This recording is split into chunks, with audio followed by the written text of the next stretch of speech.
Hey everybody, how's it going? Just giving you a little bit of update. Tomorrow is my last day in America for a while, so that's exciting.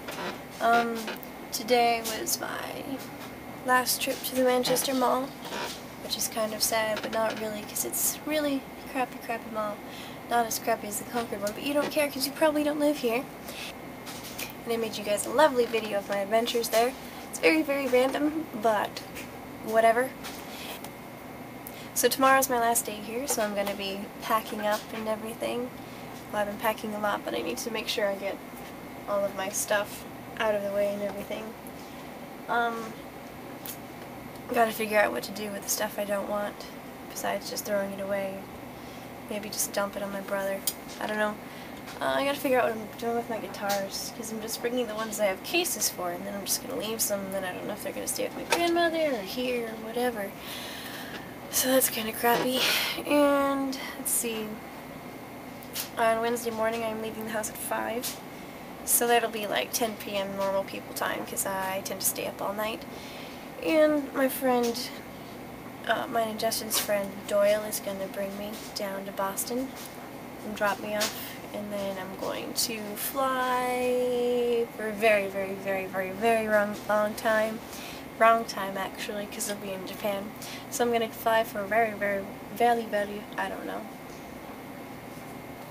I've been trying to avoid packing because packing sucks. So I've been doing other things, mostly just being entirely addicted to YouTube. And I am starting my campaign plan to run for president.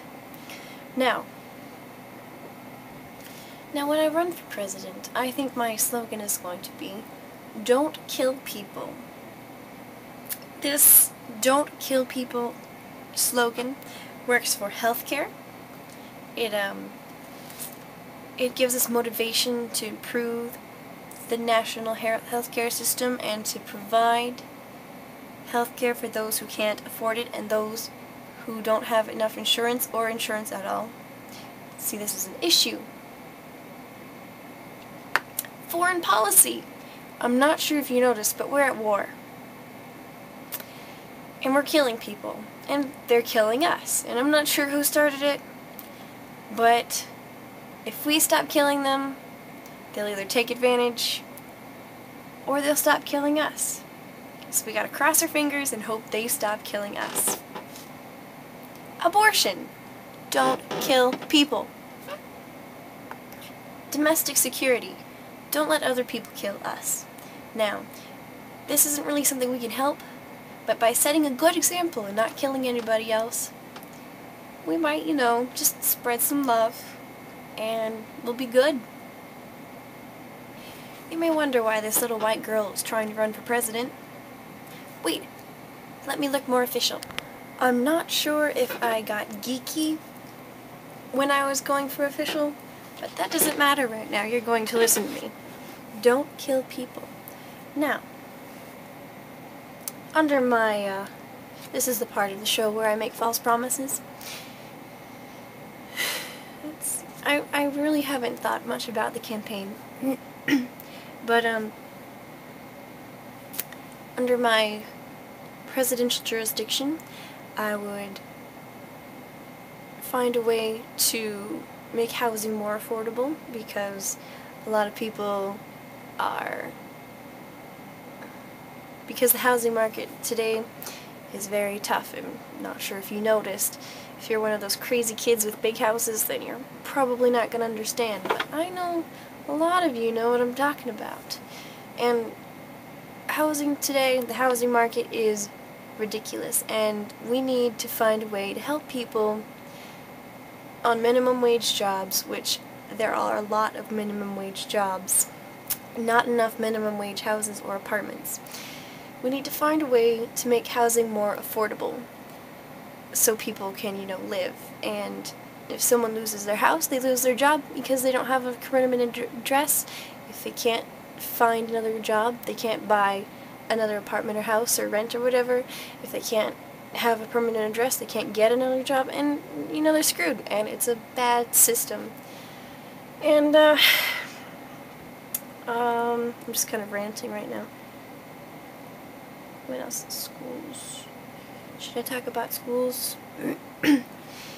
Okay, from a teenager point of view, from the point of view of someone who was very recently more involved in the school system than like George W. Bush, who is ancient, I say that we should start school at noon and go till the early evening so we get enough sleep. We'd also need to find a way to keep alcohol out of schools because that's a big problem. It's fun. No, it's really not. And we can't just do the silly prevention things we're doing. We need to give good examples on how to live well and how to live happily instead of just scaring kids out of doing something they shouldn't do. Because if you teach a kid how he can be happy, and if you give a good example on how he can be happy, then he will try to figure out what he has to do in order to be happy. If you just say, no, don't do this, no, don't do this, no, don't do this, then you're not giving any direction as to what someone should do in order to find a good life, and it's not a good system. Okay, I'm not going to be nerdy anymore. What was I ranting about? Parents. I've noticed that a lot of parents aren't saying no anymore, and a lot of them give in to giving kids what they want and trying, if they can, trying their best to make their kids happy. And if a kid says, I want this doll, then parents will give them a doll and they'll be happy for a little while and then they'll want something else. And it's okay. You can see it as okay when they're kids. Like, they're little kids, you give them happiness for a little while and then it's alright. But when they grow up, they've got no more providers and they have to do everything by themselves. And then they don't know how to make themselves happy. And I've seen so many kids when I got to college who were on their own and weren't getting provided for or anything, and they turned to drugs and alcohol because they made them feel good for a little while until they wanted something else. And we need to start teaching people at a young age that everybody needs to learn to make themselves happy and not just filling a want for a very small period of time like a doll would or a little piece of candy would or whatever.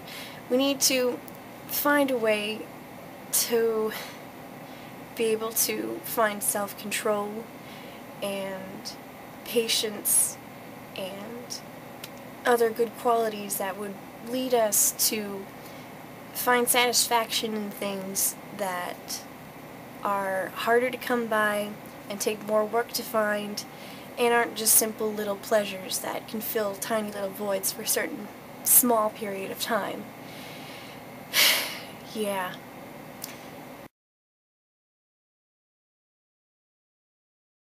Today, June 26th, 2007 at 3:04 a.m., I, Emily May Hambleton McAliskey, officially announce my intention to run for president, 2008.